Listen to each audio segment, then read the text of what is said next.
So I tried the helicopters and playing on controller. I gotta say, I thought it was gonna be pretty bad. After watching a bunch of videos, I saw a lot of people complaining about it and how hard it was, and man, they were not kidding. It is actually pretty tough to fly these. This particular helicopter is not so hard because you're just transporting and going to objectives, and you have your gunners and they do most of the work, so you can really focus on flying. But when it comes to the attack helicopters, it's like, those are a little tougher. I've only been able to fly those a couple times. When I get in those, I usually get shot down pretty quick, but those are definitely a lot harder to fly, for sure. I think the biggest thing with those is being able to point down, shoot, and lock onto targets and everything, while also keeping your bearings and keeping your nose going the correct direction and your top axle pointed the right way to give you the right speed so that you can continue to shoot. It's actually pretty difficult. So how it works on controller is the main rotor is controlled by the left stick, and then the angle of the nose is controlled by the right stick, and then I have my auto assist, or my auto hover, I guess, on. And that's how I've been playing with it. This is my first actual flight. It's definitely a little rough. It's a little hard to just get my brain wrapped around how to actually turn, especially turn quickly while also maintaining my forward momentum. That was the hardest part, was maintaining correct forward momentum and not making myself a sitting duck for literally everything on the ground, because the AA in this game, especially if you're painted, is just absolutely unreal. I don't know if they're going to nerf that or not. I definitely don't survive in the helicopters for very long. Sometimes I can. I haven't had too many opportunities to play it because the challenges are all focused more on infantry things, or not really a whole lot of helicopter challenges, most likely just to not deter new players, I would imagine. But it is super fun once you start to get the hang of it and you start to go low and stay low and support capture of objectives. I think the key for me was,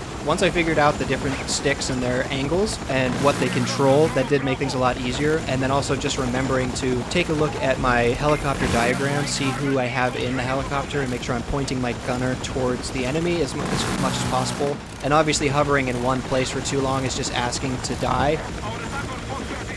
But yeah, I mean, this game is so forgiving compared to a game like Arma Reforger. You even look at a rock wrong and your helicopter explodes. The helicopters are made out of like paper mache in that game. You can't touch anything. So this is really forgiving. I crashed it into a building and kept flying. It was pretty insane.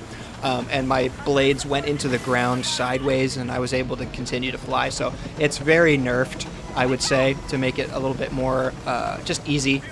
I wish that it wasn't, if I'm being honest with you, but I don't think they could get away with that, because helicopters would get blown up way too quickly. But here, yeah, I stole my gunner's kill by ramming the helicopter there. I don't really know how I did that, honestly, but got my first kill in the heli.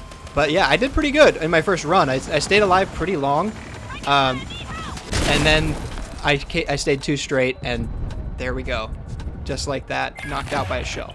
Super fun, though. I really like the helis. I've been having a lot of fun with the helis. And I initially just kind of got into them as an engineer, trying to do that challenge where you had to repair a lot of vehicles in a match. And so I just ended up joining a helicopter every single time I could and just hopping into the back seat and starting to repair it. This one was a little different, though, because, and you guys will see in a second what happens to me, but I get thrown for a loop. I do like the miniguns, though. Once you start to figure it out, you can beam people pretty well. I think for me it was just focusing on the correct spot. But here I switch, and I'm like, all right, let's start the repair process, which is actually really hard. Look, there he goes. He's crashing into the side of the thing, and his helicopter blades didn't explode. And then my driver jumps out, so I have to switch into the front. Luckily, I noticed. I was busy repairing. I almost didn't notice, but I was able to salvage the heli. Thank God. I don't know why he jumped out, but luckily I was able to snag it. And then I think he died and hopped right back in. Lots of signals that you have to be used to as well in the helicopter, just to make sure that you don't deploy your flares when you don't need to. That was another thing. I kept deploying my flares when I was just getting painted and not when I actually had the red saying there's an incoming projectile, so that screwed me up a lot, actually. But this helicopter is really fun, and it is actually really powerful as a transportation tool. If you get in and get out, just drop off guys. But a lot of times, I've also noticed that a lot of times people will not hop in on the helicopter. It takes them a lot of time to actually notice that you're over an objective and jump in. So like this is perfect, just circling the outside of the map, waiting for it to fill up, and then going to an objective as soon as you have a full helicopter. That seems like a fun way to do it for me, and I actually really enjoyed this, and just kind of learning how to angle the nose and keep keep the helicopter really low without crashing. And then here's where I crash into a building, and then I land and I totally flip, and somehow my helicopter does not explode. So pretty unrealistic there, I must say. I think that you should be penalized for things like that. I don't think you should be able to smash your rotors into objects and survive in a helicopter. I feel like that's a little too nerfed, in my opinion. And then I went a little too high, and unfortunately nobody jumped out. A multi-kill for that gentleman. But that was my first 2 tries in the heli and on controller. And yeah, I gotta say, I really liked it. It was fun. But I think I might keep my boots on the ground for a while. And that's all I got for you guys today. I'm AltiodBricks. Thanks for stopping by. And don't forget to leave a like and a subscribe, and we'll see you in the next one.